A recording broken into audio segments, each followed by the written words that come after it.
Tai va, grįžtant prie to socialinio konteksto, kad labai dažnai mes matome tai, ką norime matyti, ar ne? Ir čia aš nupiešiau varpelį.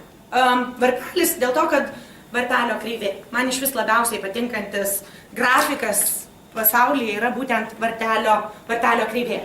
Ką mums sako toks žodis kaip vidutinis? Arba tipinis berniukas, tipinė mergaitė. Nieko nesako. Kas aš, tipinė moteris ar netipinė moteris, ar ne? Kas? Nu, neaišku, ar ne? Nu, lyg ir moteris, bet ar tipinė ar netipinė jau nebeaišku, ar ne? Tai to, kad tik pagal išorinius lytinius požymius mes nustatom, nu, ar moteris ar vyras, bet iš esmės, ar tas tipinis ar netipinis, labai sunku apsibrėžti. Kodėl apskritai mes tokius dalykus labai mėgstam? Nes mūsų smegenis nepaprastai mėgsta dėžutės. Mūsų smegenyse viskas yra sudėliota į dėžutės. Dėl to, kad jeigu ten informacija išliktų štai tokia, prisimenate, ką aš sakiau, kas atsitiktų? Išprotėtumėme. Mes neatlaikytumėme tiek daug informacijos ir tokios padrikos. Dėl to, ką mes pradedam daryti, kai mūsų pradeda jau tas procesas brendimo vykti, mes tiesiog labai gražiai viską sudėliojame į dėžutės.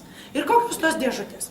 Berniukam gerai sekasi matematika, mergaitėms gerai sekasi kalba, moteris nemoka vairuoti, vyrai pataiso sugedusi kraną ir taip toliau ir panašiai.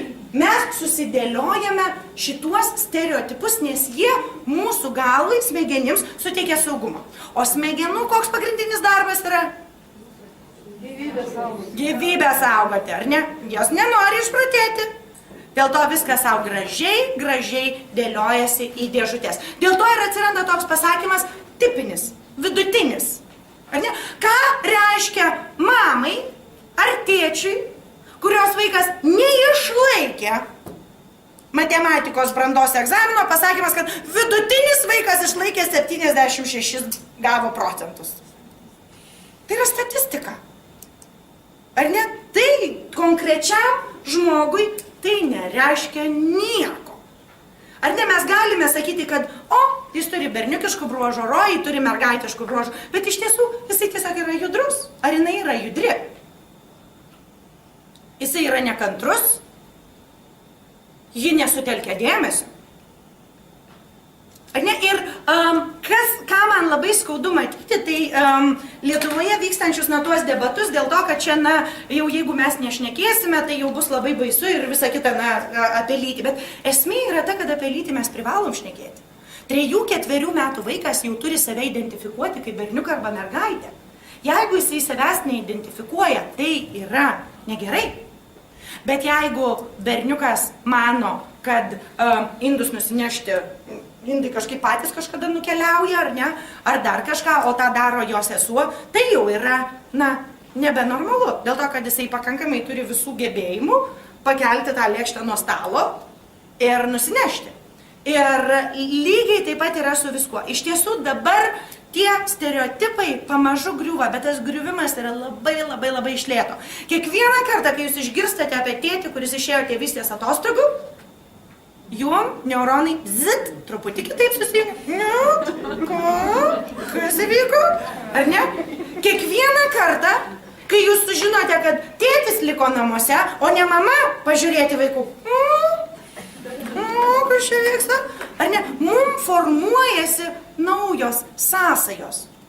Apskritai yra pastebėta, kad maždaug reikia 2-3 kartų, kad tos tikros sąsajos iš naujo susiformuotų, kad tai taptų norma. Ar ne? Nes mes, kuo labiau mes sakome, Danai labai gražų tyrimą atliko ir iš tiesų tas tyrimas yra būtent iš tos knygos, kurios neleido darželiuose naudotis. Ir tyrimas buvo toks, kad mokytoja išeidama į kiemą sakydavo, berniukai einam žaisti futbolą. Sveikite, kiek mergaičių prisijungdavo. O kai kitam darželį išeidama mokytoja sakydavo, vaikai einam žaisti futbolą. Visi eidavo žaisti futbolą. Ir tikslas, ir tų programų, ir tų minčių, ir visa kita, tai yra na, sakykime, vaikai einam žaisti. Dėl to, kad tas berniukas, kuris nenorės prisijungti, jisai nesijaus, kad turiu, nes pasakė visiems berniukam prisijungti, ar ne? O ta mergaitė, kuri galvoja, nu, pakviesk mane ir nepakviečia, ar ne? Nesijaus taip, kad aš čia nepriklausau, mane išstumia iš čia, ar ne? Aš čia neverta būti. Tai vienas ar kitas, aš buvau Lenkijoje vienoje mokykloje, kur mokėsi atskirai berniukai ir mergaitės, ir vienas berniukas, ir berniukam per pertrauką privaloma žaisti futbolą arba ten visokius tokius žaidimus. Ir aš sakau, tai ką jūs darote su vaikais, kurie nežaidžia? Nu, ta prasme, aš turiu vaiką, kuris nenorėtų žaisti visų šitų nesąmonių. Sako, kaip tai nežaidžia? Turi žaisti? Sakau, gerai, turi žaisti, bet tai o jeigu nežaidžia? Tai sėdi tol, kol pradeda žaisti. Taigi nusibosta ir ateina žaisti. Ir iš tiesų, buvo visiškai teisus tas mokyklos direktorius. Mes jau žiūrim per pertrauką, daugybė berniukų žaidžia futbolą, vienas stovi. Stovi atsirėmęs į medį. Nu, kiek jisai stovės? Kažkada nusibosta stovėti ir jisai eina žaisti, ar ne? Berniukų klasėse toje mokykloje yra lėktuvėliai, kur skatinama konkurencija, ar ne, kad kuo greičiau tavo ten lėktuvėlis pasiektų kažką. Tuo tarpu pas mergaitės moko, kaip kartu susėdus siūti, ar ne? Ir tai būtent tie stereotipai yra tik dar labiau užakcentuojami, pradedama juose gyventi, ar ne? Kad tai yra tas tipinis berniukas, tipinė mergaitė, ar ne? Gaminame tipinius vaikus. Dėl to ir koks mūsų kaip švietėjų, tėvų ar ugdytojų vaidmuo, tai yra neleisti stereotipam keroti, nes mes žinome geriau, ar ne, mes žinome, kad kai mes pradedame sakyti tokius dalykus, kad neverta vyras, ar ne, po to mes Lietuvoje turime daugiausiai vyrų savižudybių negu bet kas kitas, nes jisai ką jisai verks, kai jisai vyras. Neverks, jisai nusižudys, kai jisai vyras. O tai vyriškas poelgis, čia tai rimta, ar ne? Dėl to, kad mes su juo nekalbėjome apie tai, kaip tu jautiesi, ką tu išgyveni. Kur tu esi, ar ne, kaip tu visą kitą. Net kai kurie vaikai pasako, neverk, ar ne, čia ne, taigi tu didelis, neverk. Sakau, baik tu, aš verkiu. Verki, aišku verkiu. Ir su vaikais būtent apie tai kalbė, aišku verkiu. Tu ką juokauji, aš verkiu ir verkiu. Ar ne, kad vaikui formuotųsi tas bendrasis supratimas, na koks yra žmogus. Tėtis irgi verkia, senelis irgi verkia. Tai būna, tai yra visiškai normalu. Dėl to mūsų tikslas yra, neleisti komentuoti stereotipiškai kitiems. Ar ne, aš šitokį labai jau buką pavyzdį parašiau, kad moteris nemoka vairuoti, ar ne? Bet mes labai dažnai, aš pastebėjau aplinkoje, nuleidžiam negirdomis tokius dalykus. O žinote, kas atsitinka? Po to vieną dieną jūsų 4-metis ima ir pareiškia, mes čia vyrai, namuose tą ir tą, o tu nuvažiuok į parduotuvę. Ai, sakau, bet tu ten, ne, dabar susirenki žaisliukus ir važiuojam į parduotuvę. Ar ne? Nes esmė yra ta, kad aplinka, kur kažkas taip pakomentuoja, kažkas tokio padaro, vaikui pradeda formuoti čia lygiai taip pat kaip ta rožinė ir žydra. Po to mes sakom, jie natūraliai tą daro. Įsivaizduojate natūraliai. Aš turiu vieną jums klausimą. Kaip natūraliai mergaitėms patiko lėlės akmens amžiuje? Ir kaip natūraliai berniukams patiko traktoriai akmens amžiuje? Nes dabar sako, tik va, berniukas, jam ten 12 mėnesių pasiėmęs mašiną, bum, įgimta. Ten tada dar net ratas nebuvo išrastas. Ir tų mašinų nebuvo. Tai su tuo įgimtumu ganėtinai sudėtinga. Tai yra socialiai išmokstamas dalykas. Ar ne, mes atnešame, mes perkame, mes rodome, mes visą kitą. Jeigu berniukas neturi nei vienos lėlės, neturi nei vieno žaislo, su kuriuo jisai galėtų taip žaisti, tai aišku, jis pradeda žaisti su mašinomis. Mato, kad mašinos burzgiai, jis pradeda burksti. Jis natūraliai atkartoja aplinką, kuri yra aplinkybė. Jeigu mes jį ribojame, jo aplinką, tai jisai ir bus atspindys tos ribotos aplinkos. Aš prisimenu, kai mes savo sūnui, kai gimė antrasis, nupirkome vežimėlį, lėlės ir lėlę, kad jisai mokytųsi kartu vystyti, ten prižiūrėti ir visą kitą. Jam buvo metai 10 mėnesių. Ir atėjo Vieni mūsų pažįstami ir ganėtinai artimi ir sako, jūs nebijot jo gėjum žauginti? Ne. Tai, suprantat, jeigu yra dar tokie stereotipai, ar ne, kad jeigu berniukas, kuris žaidžia su lėlėmis ir su vežimėliu, gali užaugti gėjminės, nes švelnus, besirūpinantis kūdikiais, mylintis vaikus ir pareigingas šeimoje vyras yra gėjus. Nes normalių tokių nebūna. Ar ne? Tai apie ką mes šnekame, ar ne? Ar mes, ko mes siekiame? Vėlgi, grįžtame prie to paties klausimo, ko mes siekiame. Tai bendraudami su vaikais mes matome tai, ką mes norime matyti. Yra beproto daug moterų, kurios vairuoja puikiai, ir beproto daug vyrų, kurie vairuoja taip, kad jie neturėtų išeiti į gatves. Yra be galo daug vyrų, kurie yra mylintis, kurie yra šilti, kurių emocinis intelektas yra daug aukštesnis už tipinės moters. Ir tuo mes turime džiaugtis ir tam stipriosiam savybėm jomis didžiuotis, o ne priklijuoti jom etiketę, kad tu moteriškas ar tu vyriškas. Man visai neseniai irgi per tą Facebooką parašė viena mama, kur sako, kad vaikas priejo, norėjo žaisti tą vadinamąjį stereotipiškai mergaitišką žaidimą ir jam draugas ar pusbrolis pasakė, kad, čia tik mergaitė žaidžia su tokiais dalykais. Vaikas nuėjo. Ar ne? Vienas kartas, antras kartas. Šį kartą išgirdo mama. Ar ne? Bet taip įsivaizduojat, jūs neišgirstat daugybės tokių kartų. Ir po to sakot, bet mano vaikas tai tikrai nesidomi vežimėliais. Nes tuos kartus, kai jisai susidomėjo, kai jisai ėjo, kai prie jūsų nebuvo šalia, kad jūs pasakytumėt, baigt, ir berniukas žaidžia. Ir čia yra įdomu, tu įsivaizduoji, kaip gali žaisti. Dėl to, kad tas yra labai, labai stipru ir visą apimantis. Ir po to mes sakome, natūraliai neina, natūraliai nepatinka, arba natūraliai eina, natūraliai patinka. Nėra tai natūralu. Ta sąlygoja mūsų socialinė aplinka, socialinis kontekstas. Jeigu mums visi mūsų draugai sako, kad su vežimėliais berniukai nežaidžia, net kad ir kaip mes norėtumėm, mes su jais nebežaisim. Jeigu mūsų mokytoja, kurią mes didžiuojamės, kurią mes mylime ir visą laiką kviečia žaisti futbolą tik tai berniukus, aš neįsiu būdama mergaitė žaisdama. Aš neįsiu. Buvo Stanfordo universitete, buvo atliktas toksai tyrimas, kad su moterimis studijuojančiomis informacinės technologijas. Ir jom buvo parodyta vaizdas konferencijos ir kviečiame jūs atvykti į konferenciją. Ar ne? Ir jeigu vaizde, tame paveikslėlyje, buvo daug moterų, jos užsirašė dalyvauti konferencijoje. Jeigu tame paveikslėlyje buvo beveik vieni vyrai, viena kita moteris, jos neužsirašė dalyvauti toje konferencijoje. Visos gabios, Stanfordo universitetas, ta prasme, Ivy League, vienas geriausių pasaulyje, ten visi proto bokštai, ar ne yra. Ir net neužsirašė, nes pasitikėjimas savimi per menkas, kad ten nueitų.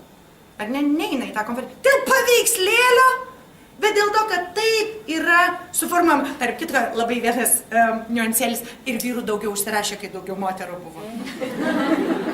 Tik įdomu, dėl kokių priežasčių jie. Bet daugiau vaikinų užsirašė į tą pačią konferenciją, irgi kaip paveikslėlė buvo daugiau moterų. Dabar jau einant prie to, kad mes tikrai turėtumėme labai sąmoningai stengtis su vaikais bendrauti ne stereotipiškai ir sąmoningai kai ką daryti ne taip, kaip mums įprasta. Nes mums įprasta taip, kaip yra gerai dėžutėse. Mes norime daryti pagal dėžutės, o kitaip yra sudėtinga. Dabar apskritai yra pastebėta, kad žmogus nepaprastai gerai gali išmokti kažką veikti, kažką daryti, jeigu jis tam yra skyręs ne mažiau kaip 10 000 valandų. Pasiskaičiuokite, kiek tai yra daug. Tai yra iš tiesų daug. Tas skaičius tai atrodo nelabai didelis, nes mes tik aš šnekėjom 15 trilijonų, milijardų ir taip toliau ir panašiai. Ar ne? Ir po visų tų skaičių šitas atrodo labai nedidelis. Bet šiaip iš tiesų 10 000 valandų yra labai daug. Ir čia grįžtame vėl prie to, kas įgimta, o ką padaro aplinka. Viena labai paprasta istorija. Bilas Geitsas ėjo į tokią privačią mokyklą, kurie turėjo galimybę mokinukai važiuoti į universitetą ir naudotis vienais pirmųjų apskritai pasaulyje kompiuterių. Jis buvo mažas. Jisai naktimis pabėgdavo iš namų, buvo susitarę su sargu, kad jį įleis į tą universiteto laboratoriją ir ten sėdėdavo. Kai mokslininkai paskaičiavo, kiek jisai sėdėjo virš 10 000 valandų. Visi žinote tokią grupelę The Beatles. Ne, tokią roko grupelę, ar ne? Jie buvo tiesiog berniokai šliverbulio grojantis, ar ne, muzikuojantis. Ir štai šansas užsidirbti pinigų amerikiečių kareiviams, kurie Vokietijoje vakarais neturi ką veikti. Ir galima jiem koncertuoti. Iš pradžių jie pradėjo pergrojinėti jau žinomas melodijas, grojo, naktimis kūrė, nes tiem kareiviam nusibosdavo vienoda muzika ta pati, reikia kažko naujo, ne? Pradėjo kurti, iš pradžių mėgdžioti, tada kurti, tada viską paskaičiavo, virš 10 000 valandų jie ten atgrojo. Aš visada prisimenu Urmanos pasakymą. Jis sako, dabar man labai daug kas pavydi. Sako, oi, čia žvaigždė, čia sakyta, nėra jinai jau tokia talentinga, kaip atrodo ir taip toliau ir panašiai, ar ne? Nors visas pasaulis pripažįsta jos talentą. Bet jinai sako, bet žinote ką?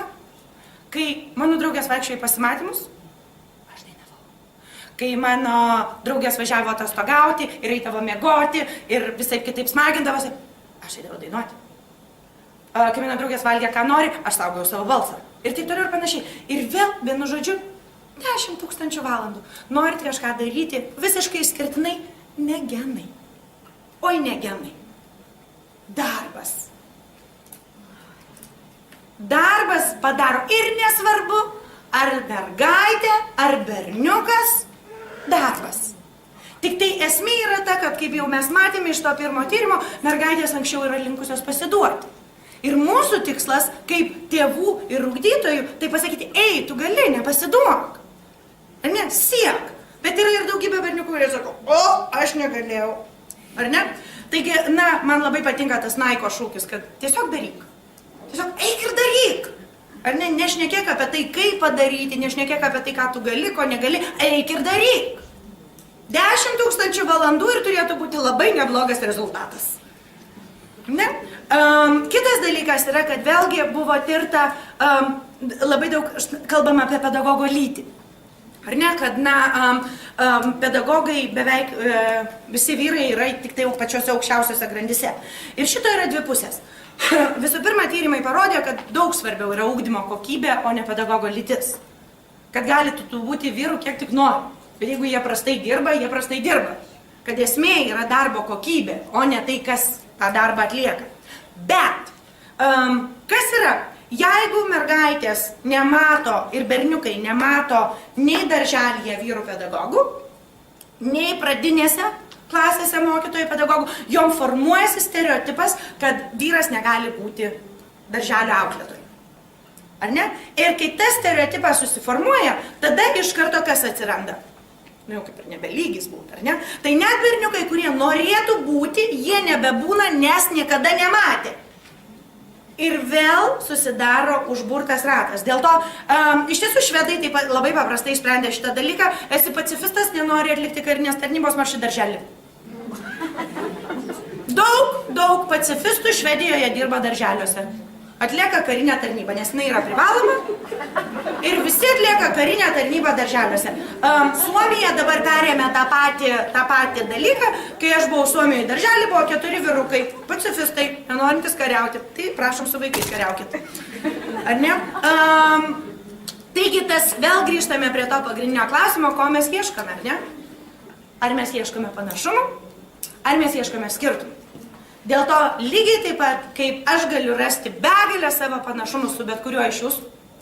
Ar ne? Su kažkuo mes esame žemaičiai, su kažkuo mes esame, nežinau, ten pedagogai, ar ne, su kažkuo mes esame tėvai, su kažkuo mes turime 4 vaikus, su kažkuo mes nemėgstame svagūnų, su kažkuo mes dviračiu išmokame važiuoti virš 10 ir taip toliau ir panašiai. Su kiekvienu iš jų surašiau begalę panašumų su savimi, ar ne? Tuo tarpu, jeigu aš pradėčiau rasti skirtumų, irgi rašiau labai nemažai.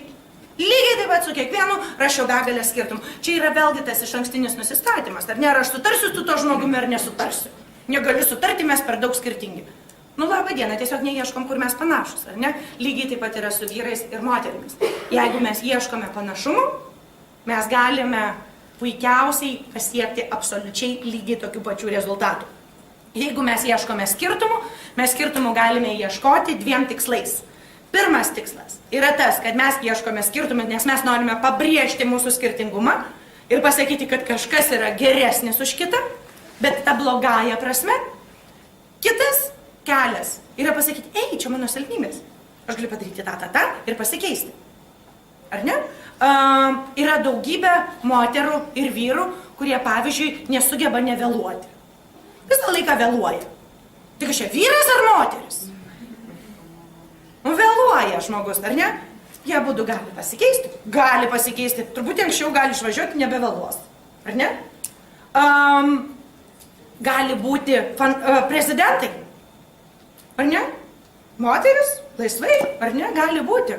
Kodėl ne? Lietuvoje mes jau turime labai daug gražių moterų pavyzdžių, ne? Kur mūsų augančios dukros, mūsų mokinės gali matyti, gali identifikuoti save, gali to siekti ir negalvoti, kad tai yra neįmanoma. Tai būtent ta socialinė aplinka, jinai daro didžiulę įtaką. Smegenys tyriantys mokslininkai naudoja tokį terminą, kurį aš iš tiesų noriu pasidalinti ir pakalbėti, tai yra neuroplastiškumas. Ne? Angliškai, jeigu neieškosite internete, tai yra neuroplasticity. Ar ne? Ir neuroplastiškumas reiškia tai, kad mes galime keisti savo smegenis. Kad visą gyvenimą mes galime jas keisti, mes galime jas užprogramuoti, mes galime apsispręsti kažką daryti, mes galime apsispręsti kažko nedaryti. Mes kiekvieną dieną turime galimybę pradėti tą skaitliuką 10 000 valandų. Mes kiekvieną dieną turime galimybę ieškoti panašumų su kažkuo, kas padės mums tobulėti. Ko mes ieškome? Žmogus labai dažnai ieško. Kodėl? Nes smegenims svarbiausia gyvas, pustėja gyva, viskas gerai, ramu. Ar ne? Smegenys neieško iššūkių. Smegenys galvoja, ramu, gerai. Mes namuose iš vis turim tokį terminą, jung smegenys. Ne? Kaip pavyzdžiui, čia padėtas vanduo, vaikas ateina ir sako, kur vanduo? Kur vanduo, mama? Sakau, jung smegenis. Ai, nu jo, ar ne? Tai yra mintis, kad mums daug smagiau yra nejungti tų smegenų. Nu, kažkas pagaus krentantį nuo laiptų, kažkas atneš vandenį, kažkas pakeis rūbus, kažkas viską sutvarkys. Jeigu pamiršia baseiną, atveš mama iki mokyklos ir taip toliau ir panašiai. Bet jeigu neatveš, tai aš turėsiu kitą trečiadienį jungti smegenis. Tai pasiimti tą baseiną, ar ne? Bet tada man susidaro neuronų jungtis, tada atsiranda sinapsės, tada prasideda fantastiniai procesai, kurių dėka aš galėsiu pasiekti gyvenime ir apskritai daug daugiau. Ir nesvarbu, pasiekimas tai nėra kažkas tokio. Galbūt kažkas ten, sakau, Afrikoje atidarinės mokyklas, o galbūt kažkas bus Manhatano finansų ryklys. Bet esmė yra ta, kad atrasti save ir pasiekti daugiausiai, ko galiu aš.